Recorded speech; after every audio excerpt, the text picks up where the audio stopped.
Hello， 我係 Tony 啊，今日想同大家介紹下咧，我哋 V Home 最新翻嘅智能電子自動門鎖嚇，佢係嚟自澳洲嘅 Ozorio 品牌嘅。咁佢而家擁有最先進嘅功能嘅喎。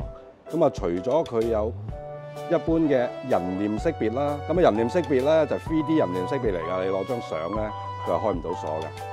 咁啊，另外咧佢仲有可視對講喎。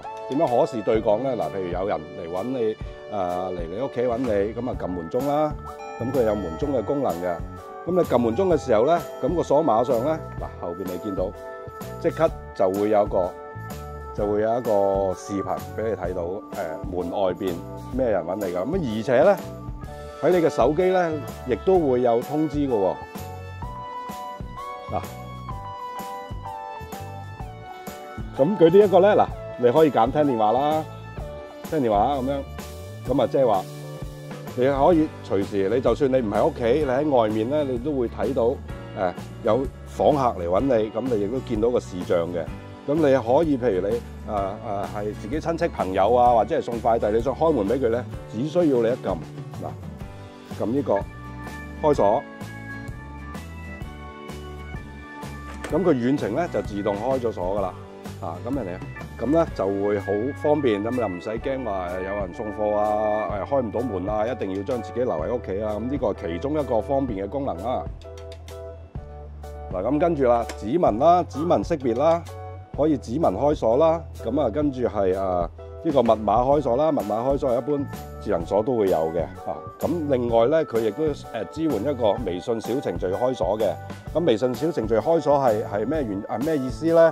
就係你可能你想好似頭先咁講，你話送貨，你淨係想俾佢，或者你阿姨鐘點阿姨去你屋企清潔嘅，咁你淨係想俾個一次性嘅密碼佢，咁你可以經過微信嘅小程序咧，俾個暫時嘅淨係用一次嘅密碼佢，咁佢用一次入去開咗門入去，咁佢第二次用唔到噶啦。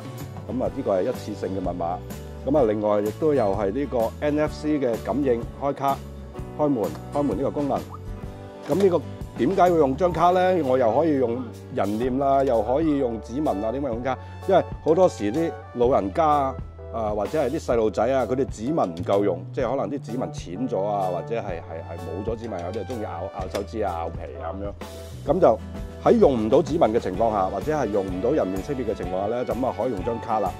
咁啊亦都會附帶咧鎖就一定會有個鎖匙嘅。咁啊，平時可以唔用，咁啊可以俾呢個鎖匙係可以俾你應急用嘅。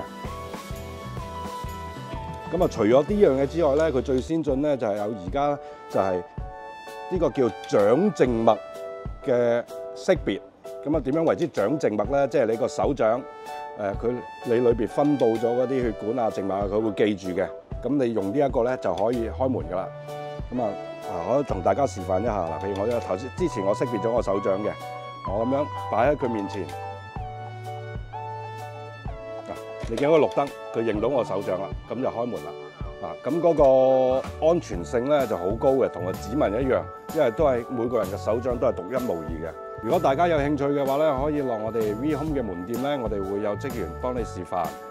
咁今個月咧，今個月底就有優惠，好震撼嘅價錢。咁喺我哋門店諮詢就得㗎啦。咁等大家